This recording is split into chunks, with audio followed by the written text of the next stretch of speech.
പ്രിയപ്പെട്ട സുഹൃത്തുക്കളെ, computer network എന്ന ചാപ്റ്ററാണ് നമ്മൾ സെമിനാർ എടുത്തുകൊണ്ടിരിക്കുന്നത്.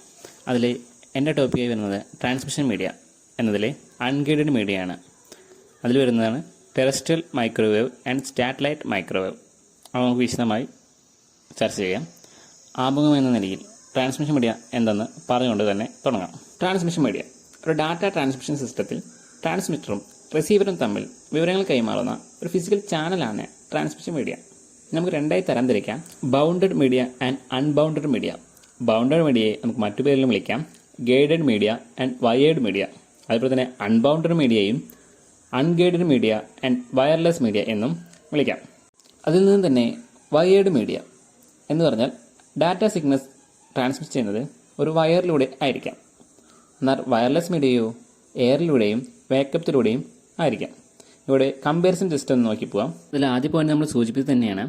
സിഗ്നൽ എനർജി പ്രൊപ്പഗേറ്റ് ചെയ്യുന്നത് ഗൈഡഡ് മീഡിയ ഒരു ഗൈഡ് കൂടെ ആയിരിക്കും. അൺഗൈഡഡ് മീഡിയ ആണെങ്കിൽ എയർ കൂടെയും. ഗൈഡഡ് മീഡിയ മെയിനായിട്ട് യൂസ് ചെയ്യുന്നത് പോയിന്റ് ടു പോയിന്റ് കമ്മ്യൂണിക്കേഷന് വേണ്ടിയാണ്. അൺഗൈഡഡ് മീഡിയ ആണെങ്കിൽ ബ്രോഡ്കാസ്റ്റിംഗ് പർപ്പസ് വേണ്ടിയും. ഗൈഡഡ് മീഡിയയിലൂടെ സിഗ്നൽസ് പ്രൊപ്പഗേറ്റ് ചെയ്യുന്നത് വോൾട്ടേജ്, കറണ്ട്, പ്രോട്ടോൺസ് രൂപത്തിലായിരിക്കും. എന്നാൽ അൺഗൈഡഡ് മീഡിയയിലൂടെ ഇലക്ട്രോമാഗ്നറ്റിക് വേവ്സിൻ്റെ രൂപത്തിലാണ്. ഗൈഡഡ് മീഡിയയുടെ എക്സാമ്പിളായി വരുന്നത് twisted pair cables, coaxial cable, optical fibre cables ആണ്. ഇത് നമ്മുടെ സുഹൃത്ത് നിവേദിക എടുക്കുന്ന ടോപ്പിക്കാണ്. അൺഗൈഡഡ് മീഡിയയുടെ example microwaves and radio links, infrared ഒക്കെയാണ്. അതിലെ terrestrial microwave and satellite microwave എന്നതിനെക്കുറിച്ചാണ് ഞാൻ പറഞ്ഞു തുടങ്ങിയത്.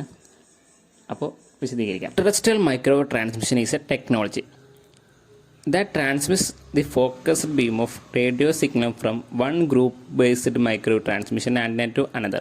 അതായത് ഒരു ഗ്രൂപ്പ് ബേസ്ഡ് മൈക്രോവേവ് ട്രാൻസ്മിഷൻ ആന്റിനയിൽ നിന്നും മറ്റൊരു ഗ്രൂപ്പ് ബേസ്ഡ് മൈക്രോവേവ് ട്രാൻസ്മിഷൻ ആന്റിനയിലേക്ക് ഡാറ്റ റേഡിയോ സിഗ്നലിൻ്റെ രൂപത്തിൽ കൈമാറ്റം ചെയ്യുന്ന ടെക്നോളജിയാണ് terrestrial microwave transmission. It works on the line of sight transmission, which means antennas mounted on the towers are at the direct sight of each other. ഒരേ സൈറ്റിലുള്ള ആന്റിനകൾ തമ്മിലാണ് terrestrial microwave transmission സാധ്യമാവുകയുള്ളൂ. എന്തുകൊണ്ട് അങ്ങനെ പറഞ്ഞു എന്നാൽ ഉയർന്ന ഫ്രീക്വൻസിയുള്ള ഇലക്ട്രോമാഗ്നറ്റിക് ടെറസ്ട്രിയൽ മൈക്രോവേവ്സ് നേർരേഖയിൽ കടന്നു പോകുമെങ്കിലും അവയ്ക്ക് മലനിരപ്പിലെ തടസ്സങ്ങളോ വളയങ്ങളോ കടന്നു പോകാൻ കഴിയില്ല. അതുകൊണ്ടാണ് ലൈൻ ഓഫ് സൈറ്റിലായിരിക്കണമെന്ന് പറയുന്നത്. അല്ലെങ്കിൽ കാഴ്ചയുടെ നേർരേഖയിലും ആയിരിക്കും. ലൈൻ ഓഫ് സൈറ്റിലെ പ്രോബ്ലംസ് ഓവർകം ചെയ്യുന്നതിനും ദുർബലമായ സിഗ്നൽസ് ശക്തി വർദ്ധിപ്പിക്കുന്നതിനും ട്രാൻസ്മിഷൻ സിസ്റ്റം ഉപയോഗിക്കുന്ന സ്റ്റേഷനുകൾക്കിടയിൽ 25 അല്ലെങ്കിൽ 30 കിലോമീറ്ററിനുള്ളിൽ റിപ്പീറ്റേഴ്സ് ഉപയോഗിക്കുന്നുണ്ട്. ആദ്യത്തെ റിപ്പീറ്റർ ലൈൻ ഓഫ് സൈറ്റിലെ ട്രാൻസ്മിറ്റിംഗ് സ്റ്റേഷൻ്റെ അടുത്തും ലാസ്റ്റ് റിപ്പീറ്റർ ലൈൻ ഓഫ് സൈറ്റിലെ റിസീവിംഗ് സ്റ്റേഷൻ്റെ അടുത്തുമാണ് ഘടിപ്പിക്കുന്നത്. അടുത്തത് പറയുന്നത് ടെറസ്ട്രിയൽ മൈക്രോവേവ് സിസ്റ്റം സാധാരണയായി സിഗ്നൽ സെൻഡ് ചെയ്യുന്നതിനും റിസീവ് ചെയ്യുന്നതിനും ഡയറക്ഷണൽ പാരാബോളിക് ഡിസ്ക് ആൻറ്റിന ഉപയോഗിച്ച് വരുന്നു. ഈ ആൻറ്റിനകൾക്ക് ഏകദേശം 10 ഫീറ്റ് ഡയമീറ്റർ ഉണ്ട്. ആൻറ്റിനകൾ കർശനമായി ഉറപ്പിക്കുകയും റിസീവ് ചെയ്യുന്ന ആൻറ്റിനയിലേക്ക് line of sight transmission narrow beam focus ചെയ്യുകയും ചെയ്തിരിക്കും. ഇനി അവയുടെ കുറച്ച് പ്രത്യേകത നോക്കാം. മൈക്രോവേവ് ആൻറ്റിനകൾ സാധാരണയായി ഭൂനിരപ്പിൽ നിന്നും ഗണമായ ഉയരത്തിലാണ് സ്ഥിതി ചെയ്യുന്നത്. ലോങ് ഡിസ്റ്റൻസ് ട്രാൻസ്മിഷൻ നേടുന്നതിന് മൈക്രോവേവ് റിലേ ടവറുകളിലെ ഒരു ശ്രേണി ഉപയോഗിക്കുന്നു. കൂടാതെ പോയിന്റ് ടു പോയിന്റ് മൈക്രോവേവ് ലിങ്കുകൾ ആവശ്യമുള്ള ദൂരത്തിൽ ഒരുമിച്ച് ചേർക്കുന്നു. ടെറസ്ട്രിയൽ മൈക്രോവേവ് കമ്മ്യൂണിക്കേഷൻ സിസ്റ്റത്തിൻ്റെ ഒരു ഘടന നൽകിയിട്ടുണ്ട്.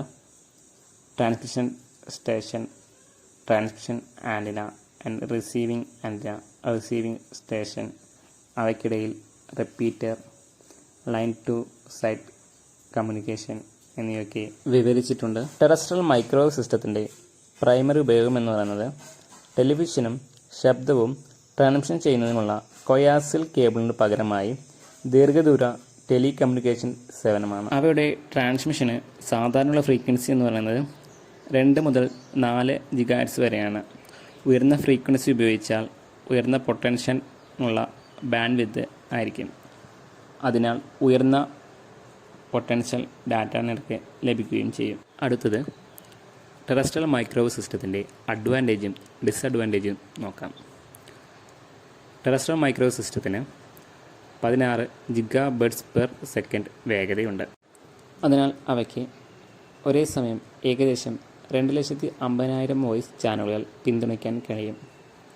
അവർ വയർലെസ് ആശയവിനിമയത്തെ പിന്തുണയ്ക്കുന്നതിനാൽ കേബിളുകൾ സ്ഥാപിക്കേണ്ടതും ഭൂമിക്കുഴിക്കുന്നതിനുള്ള അനുബന്ധ ചെലവും അവയ്ക്ക് വരുന്നില്ല. വലിയ നഗരങ്ങളെ അവയ്ക്കിടയിലുള്ള കനത്ത ടെലിഫോൺ ഡാറ്റ ട്രാഫിക്കുമായി ബന്ധിപ്പിക്കുന്നതിന് അവ കൂടുതലായും ഉപയോഗിക്കുന്നുണ്ട്. ഡിസ്അഡ്വാൻറ്റേജ് എന്ന് പറയുന്നത് ഇവയ്ക്ക് ഇനീഷ്യൽ ഇൻസ്റ്റാളിംഗ് ചെലവ് വളരെ വലുതാണ്. ടെറസ്ട്രിയൽ മൈക്രോവേവ് ആശയവിനിമയത്തിലെ മറ്റൊരു പ്രധാന പ്രശ്നം ഭൂമിയുടെയും പർവ്വതങ്ങളുടെയും മറ്റു ഘടകങ്ങളുടെയും വക്രത പലപ്പോഴും ലൈൻ ഓഫ് സൈറ്റ് തടയുന്നു. തന്മൂലം അനേകം റിപ്പീറ്റർ ഉപയോഗിക്കേണ്ടി വരുന്നു. ദീർഘദൂര ട്രാൻസ്മിഷന് അത് ചെലവ് വർദ്ധിക്കുമല്ലോ. ഈ പ്രശ്നം പരിഗണിക്കുന്നത് സാറ്റലൈറ്റ് ട്രാൻസ്മിഷൻ വഴിയാണ്. അവ എന്തെന്ന് മറ്റൊരു വീഡിയോയിൽ ചർച്ച ചെയ്യാം. Thank you for watching.